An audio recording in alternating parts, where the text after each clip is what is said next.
Point 3, नात्सियों का विश्व दृष्टिकोण।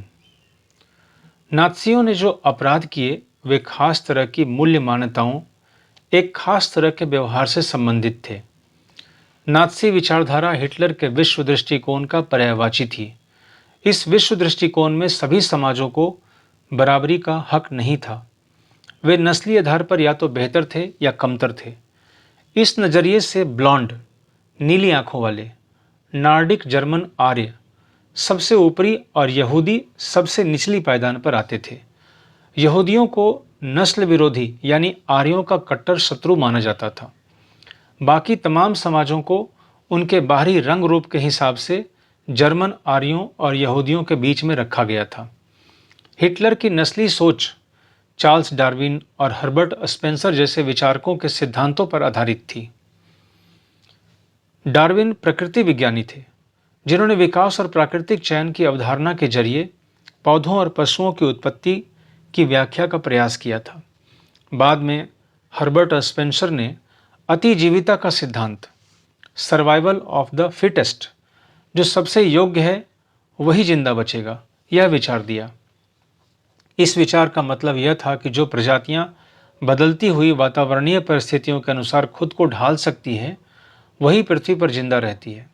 यहाँ हमें इस बात का ध्यान रखना चाहिए कि डार्विन ने चयन के सिद्धांत को एक विशुद्ध प्राकृतिक प्रक्रिया कहा था और उसमें इंसानी हस्तक्षेप की वकालत कभी नहीं की। लेकिन नस्लवादी विचारकों और राजनेताओं ने पराजित समाजों पर अपने साम्राज्यवादी शासन को सही ठहराने के लिए डार्विन के विचारों का सहारा लिया। नात्सियों की दलील बहुत सरल थी, जो नस्ल सबसे ताकतवर है वही जिंदा रहेगी, कमजोर नस्लें खत्म हो जाएंगी। आर्य नस्ल सर्वश्रेष्ठ है, उसे अपनी शुद्धता बनाए रखनी है, ताकत हासिल करनी है और दुनिया पर वर्चस्व कायम करना है। हिटलर की विचारधारा का दूसरा पहलू लेबेंसराउम या जीवन परिधि की भू राजनीतिक अवधारणा से संबंधित था। वह मानता था कि अपने लोगों को बसाने के लिए ज़्यादा से ज़्यादा इलाकों पर कब्जा करना जरूरी है। इससे मातृ देश का क्षेत्रफल भी बढ़ेगा और नए इलाकों में जाकर बसने वालों को अपने जन्म स्थान के साथ गहरे संबंध बनाए रखने में मुश्किल भी पेश नहीं आएगी। हिटलर की नज़र में इस तरह जर्मन राष्ट्र के लिए संसाधन और बेहिसाब शक्ति इकट्ठा की जा सकती थी। पूरब में हिटलर जर्मन सीमाओं को और फैलाना चाहता था ताकि सारे जर्मन को भौगोलिक दृष्टि से एक ही जगह इकट्ठा किया जा सके। पोलैंड इस धारणा की पहली प्रयोगशाला बना। 3.1 नस्लवादी राज्य की स्थापना। नस्लवादी राज्य की स्थापना। सत्ता में पहुंचते ही नात्सियों ने शुद्ध जर्मनों की विशिष्ट नस्ली समुदाय के स्थापना के सपने को लागू करना शुरू कर दिया। सबसे पहले उन्होंने विस्तारित जर्मन साम्राज्य में मौजूद उन समाजों या नस्लों को खत्म करना शुरू किया जिन्हें वे अवांछित मानते थे। नात्सी शुद्ध और स्वस्थ नॉर्डिक आर्यों का समाज बनाना चाहते थे। उनकी नज़र में केवल ऐसे लोग ही वांछित थे, केवल यही लोग थे जिन्हें तरक्की और वंश विस्तार के योग्य माना जा सकता था। बाकी सब अवांछित थे। इसका मतलब यह निकला कि ऐसे जर्मनों को भी जिंदा रहने का कोई हक नहीं जिन्हें नात्सी अशुद्ध या असामान्य मानते थे। यूथनेजिया, दया मृत्यु कार्यक्रम के तहत बाकी नात्सी अफसरों के साथ साथ हेलमुट के पिता ने भी असंख्य ऐसे जर्मनों को मौत के घाट उतारा था जिन्हें वह मानसिक या शारीरिक रूप से अयोग्य मानते थे। केवल यहूदी ही नहीं थे जिन्हें अवांछितों की श्रेणी में रखा गया था। इनके अलावा भी कई नस्लें थीं जो इसी नियति के लिए अभिशप्त थीं। जर्मनी में रहने वाले जिप्सियों और अश्वेतों के पहले तो जर्मन नागरिकता छीन ली गई और बाद में उन्हें मार दिया गया। रूसी और पॉलिश मूल के लोगों को भी मनुष्य से कमतर माना गया। जब जर्मनी ने पोलैंड और रूस के कुछ हिस्सों पर कब्जा कर लिया तो स्थानीय लोगों को भयानक परिस्थितियों में गुलामों की तरह काम पर झोंक दिया गया। उन्हें इंसानी बर्ताव के लायक भी नहीं माना जाता था। उनमें से बहुत सारे बेहिसाब काम के बोझ और भूख से ही मर गए। नात्सी जर्मनी में सबसे बुरा हाल यहूदियों का हुआ। यहूदियों के प्रति नात्सियों की दुश्मनी का एक आधार यहूदियों के प्रति ईसाई धर्म में मौजूद परंपरागत घृणा भी थी। ईसाइयों का आरोप था कि ईसा मसीह को यहूदियों ने ही मारा था। ईसाइयों की नज़रों में यहूदी आदतन हत्यारे और सुदखोर थे। मध्यकाल तक यहूदियों को जमीन का मालिक बनने की मनाही थी। ये लोग मुख्य रूप से व्यापार और धन उधार देने का धंधा करके अपना गुजारा चलाते थे। वे बाकी समाज से अलग बस्तियों में रहते थे, जिन्हें घेटो यानी दड़बा कहा जाता था। नस्ल संहार के जरिए ईसाई बार बार उनका सफाया करते रहते थे। उनके खिलाफ जब तब संगठित हिंसा की जाती थी और उन्हें बस्तियों से खदेड़ दिया जाता था। लेकिन ईसाइयत ने उन्हें बचने का एक रास्ता फिर भी दिया हुआ था।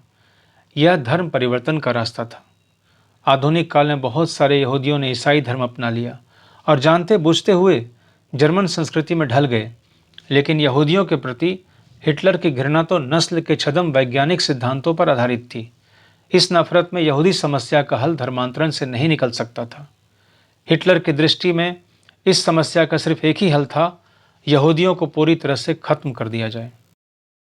1933 से 1938 तक नात्सियों ने यहूदियों को तरह तरह से आतंकित किया, उन्हें दरिद्र कर आजीविका के साधनों से हीन कर दिया और उन्हें शेष समाज से अलग थलग कर डाला। यहूदी देश छोड़कर जाने लगे। 1939 से 45 के दूसरे दौर में यहूदियों को कुछ खास इलाकों में इकट्ठा करने और अंततः पोलैंड में बनाए गए गैस चैम्बरों में ले जाकर मार देने की रणनीति अपनाई गई। स्रोत क, यह पृथ्वी न तो किसी को हिस्से में मिली है और न तोहफे में। नियति ने यह उन्हें सौंपी है जिनके हृदय में इसको जीत लेने का, इसको बनाए रखने का साहस और जिनके पास इस पर हल चलाने की उद्यमशीलता है। इस दुनिया का सबसे बुनियादी अधिकार है जीवन का अधिकार, बशर्ते किसी के पास उसे हासिल करने की ताकत हो। इस अधिकार के आधार पर एक ऊर्जावान राष्ट्र अपने भूभाग को अपनी जनसंख्या के हिसाब से फैलाने के रास्ते ढूंढ लेगा। Hitler secret book, Telford trailer. नए शब्द, नॉर्डिक जर्मन आर्य, आर्य बताए जाने वालों की एक शाखा। ये लोग उत्तरी यूरोपीय देशों में रहते थे और जर्मन या मिलते जुलते मूल के लोग थे। ब्लॉन्ड, ब्लॉन्ड, नीली आंखों और सुनहरे बालों वाले। स्रोत ख, पृथ्वी को लगातार राज्यों के बीच बांटा जा रहा है और उनमें से कई तो महाद्वीप जितने बड़े हैं। ऐसे युग में हम किसी ऐसी विश्व शक्ति की बात नहीं सोच सकते जिसका राजनीतिक मातृदेश केवल 500 वर्ग किलोमीटर जैसे वाहियात से क्षेत्रफल में सिमटा हुआ है। Hitler, main camp, page number 644। नए शब्द, जिप्सी, जिप्सी के नाम से श्रेणीबद्ध किए गए समूहों को अपनी सामुदायिक पहचान थी। सिंती और रोमा ऐसे ही दो समुदाय थे। सूदखोर, बहुत ज़्यादा ब्याज वसूल करने वाले महाजन। इस शब्द का प्रयोग गाली के रूप में प्रयोग किया जाता था। इस शब्द का प्रायः गाली के रूप में प्रयोग किया जाता था। घेटो, किसी समुदाय को औरों से अलग थलग करके रखना। 3.2 नस्ली कल्पना लोक, यूटोपिया। युद्ध के साये में नात्सी अपने कातिलाना नस्लवादी कल्पना लोक या आदर्श विश्व के निर्माण में लग गए। जनसंहार और युद्ध एक ही सिक्के के दो पहलू बन गए। पराजित पोलैंड को पूरी तरह तहस नहस कर दिया गया। उत्तर पश्चिमी पोलैंड का ज़्यादातर हिस्सा जर्मनी में मिला लिया गया। पोलैंड के लोगों को अपने घर और माल असबाब छोड़कर भागने के लिए मजबूर किया गया ताकि जर्मनी के कब्जे वाले यूरोप में रहने वाले जर्मनों को वहां लाकर बसाया जा सके। इसके बाद पोलैंड वासियों को मवेशियों की तरह खदेड़कर जनरल गवर्नमेंट नामक दूसरे हिस्से में पहुंचा दिया गया। जर्मन साम्राज्य में मौजूद तमाम अवांछित तत्वों को जनरल गवर्नमेंट नामक किसी इलाके में लाकर रखा जाता था। पोलैंड के बुद्धिजीवियों को बड़े पैमाने पर मौत के घाट उतारा गया। यह पूरे पोलैंड के समाज को बौद्धिक और आध्यात्मिक स्तर पर गुलाम बनाने की एक चाल थी। आर्य जैसे लगने वाले पोलैंड के बच्चों को उनके माँ बाप से छीन कर जांच के लिए नस्ल विशेषज्ञों के पास पहुंचा दिया गया। अगर वे नस्ली जांच में कामयाब हो जाते तो उन्हें जर्मन परिवारों में पाला जाता, और अगर ऐसा नहीं होता तो उन्हें अनाथाश्रमों में डाल दिया जाता, जहां उनमें से ज़्यादातर मर जाते थे। जनरल गवर्नमेंट में कुछ विशालतम घेटो और गैस चैम्बर भी थे, इसलिए यहाँ यहूदियों को बड़े पैमाने पर मारा जाता था। मौत का सिलसिला। पहला चरण, बहिष्कार 1933 से 1939। हमारे बीच तुम्हें नागरिकों की तरह रहने का कोई हक नहीं। न्यूरेमबर्ग नागरिकता अधिकार, सितंबर 1935। फर्स्ट पॉइंट, जर्मन या उससे संबंधित रक्त वाले व्यक्ति ही जर्मन नागरिक होंगे और उन्हें जर्मन साम्राज्य का संरक्षण मिलेगा। सेकंड, यहूदियों और जर्मनों के बीच विवाद पर पाबंदी। थर्ड, यहूदियों और जर्मनों के बीच विवाहेतर संबंधों को अपराध घोषित कर दिया गया। फोर्थ, यहूदियों द्वारा राष्ट्रीय ध्वज फहराने पर पाबंदी लगा दी गई। अन्य कानूनी उपाय, यहूदी व्यवसायों का बहिष्कार, सरकारी सेवाओं से निकाला जाना, यहूदियों की संपत्ति की जब्ती और बिक्री। इसके अलावा नवंबर 1938 के एक जनसंहार में यहूदियों की संपत्तियों को तहस नहस किया गया, लूटा गया, उनके घरों पर हमले हुए, यहूदी प्रार्थना घर जला दिए गए और उन्हें गिरफ्तार किया गया। इस घटना को नाइट ऑफ ब्रोकन ग्लास के नाम से याद किया जाता है। दूसरा चरण, दड़बाबंदी 1940 से 44। तुम्हें हमारे बीच रहने का कोई हक नहीं। सितंबर 1941 से सभी यहूदियों को हुक्म दिया गया कि वह डेविड का पीला सितारा अपनी छाती पर लगा कर रखेंगे। उनके पासपोर्ट, तमाम कानूनी दस्तावेज और घरों के बाहर भी यह पहचान चिन्ह छाप दिया गया। जर्मनी में उन्हें यहूदी मकानों में और पूर्वी क्षेत्र के लोड्स एवं वारसा जैसी घेटो बस्तियों में कष्टपूर्ण और दरिद्रता की स्थिति में रखा जाता था।